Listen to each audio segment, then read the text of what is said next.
Hi there, hope you're well. In this video I'm making a jig that turns your random orbital sander into a random disc sander. Kind of. This is the video that was supposed to go out as a live build earlier on, but unfortunately the weather had other ideas and a freakishly heavy storm wiped out my Wi-Fi completely. So I'm now doing what I'd hoped to avoid by doing the live video, basically scrambling something together quickly and editing. Let's jump right in. A couple of weeks ago I did a video about an edge sanding jig which generated an awful lot of comments. One of the great things about having a channel, it's you guys, the viewers and subscribers, who maybe look at these videos in a slightly different way. And one of the great comments I had was from subscriber Rob, who said, "That's a neat jig. You could turn it upside down and use it as a static sanding station for small parts." You know, mind blown. I hadn't considered this at all. Now there's a couple of reasons why this little jig isn't particularly good for that. It's designed to be handheld, so the base isn't really big enough to clamp down easily onto a bench, and the workpiece base that becomes the table when upside down, I stopped at a 12mm gap. Now that's great for an edge sander, but not so much for sanding small parts. And finally, the sander itself, well, that's a finishing sander, a 5-inch random orbital with a 2mm stroke. It's just a little bit fine, even just to take off the bandsaw rash on plywood edges. Can we make a version of this with a 6-inch random orbital and a 5mm stroke? Well, you bet we can, and that's what we're going to do in this video. Now, this is a pretty simple jig made specifically to fit my old-style Festool ETS 155 sander, and it's made from 12mm and 18mm birch ply. There's only 6 parts to it: a base, left and right-hand side brackets, a sander plinth, more on that in a sec, the sanding table, and the sander clamp or strap that keeps it in place.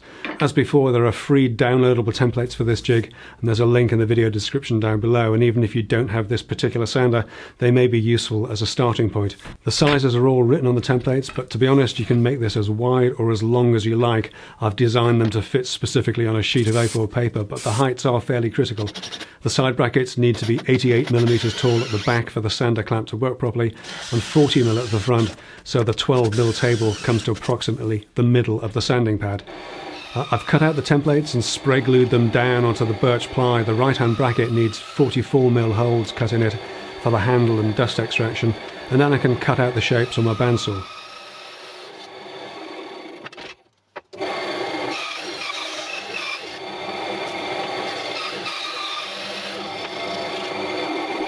Now, to get the sander level, it's a little bit more complex than before because of the shape of the sander, and the way I've done this is to have a little plinth that the sander body bears against.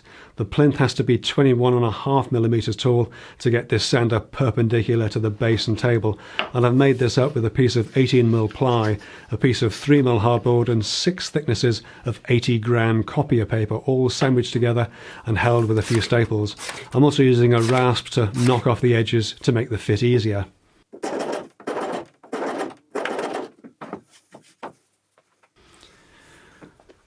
The template for the base has the plinth position marked, and I'm using an awl to reference the corners, then drilling out a couple of holes through the base, locate the plinth, flip it over and screw it down.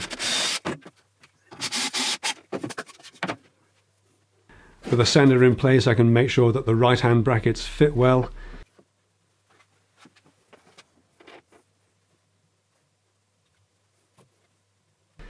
Then flip it over and secure it with a couple of screws.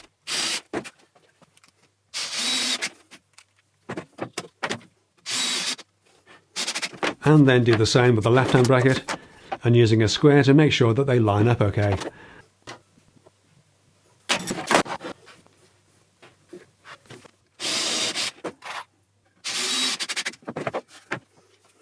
One last check and we're in business.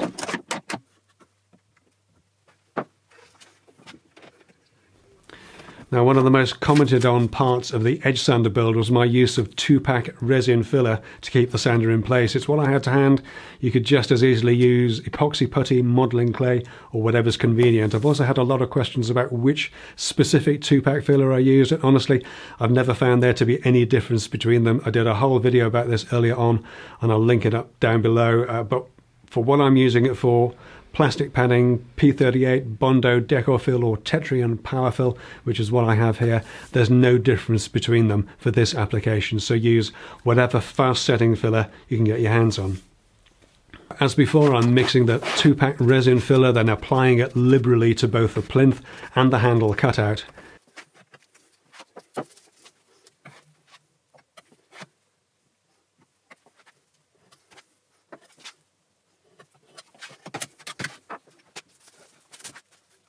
then covering it in cling film and settling the sander into position, carefully squishing it around the sander body and handle to get a snug fit.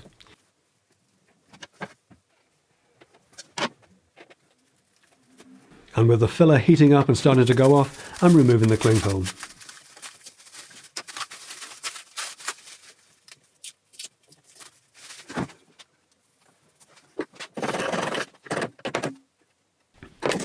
So with that fully cured and cleaned up, the sander should drop right into place in just the right position, and I can fit the clamping strap.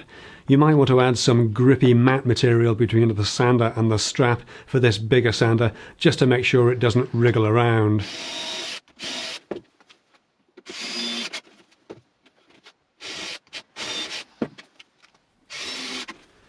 With the sander secure, I can add the table. I'm using a scrap of 3mm hardboard to get it nice and close, and checking for square against the sanding pad.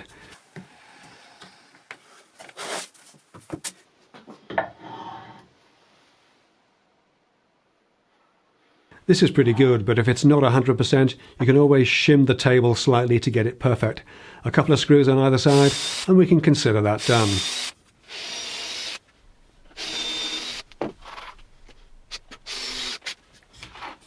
And that's pretty much all there is to it, really. So who's it for? Well, anyone who doesn't have the space or perhaps the use case for a disc and belt sander combo. It's a very simple little jig, easy to make from a few plywood scraps just screwed together. It takes literally 2 screws and 10 seconds to add or remove the sander. So it's easy to get your sander back for regular random orbital duties. You can chuck the jig under the bench or on a shelf when it's not in use. And I'll leave it there for this week. Thanks for watching. If you enjoyed the video, then give it a thumbs up or leave me a comment down below. Oh, do consider subscribing for more weekly workshop videos. And as always, thanks so much to my Patreon pals for their awesome support. Come and join the Patreon party at patreon.com/10minute workshop. If you're downloading the free templates, you're already there, so why not sign up for free and take a look around the additional exclusive content or behind the scenes videos. That's it for this week though. Thanks again for watching. Stay safe, take care, and I'll see you next time when we'll be back on the regular schedule.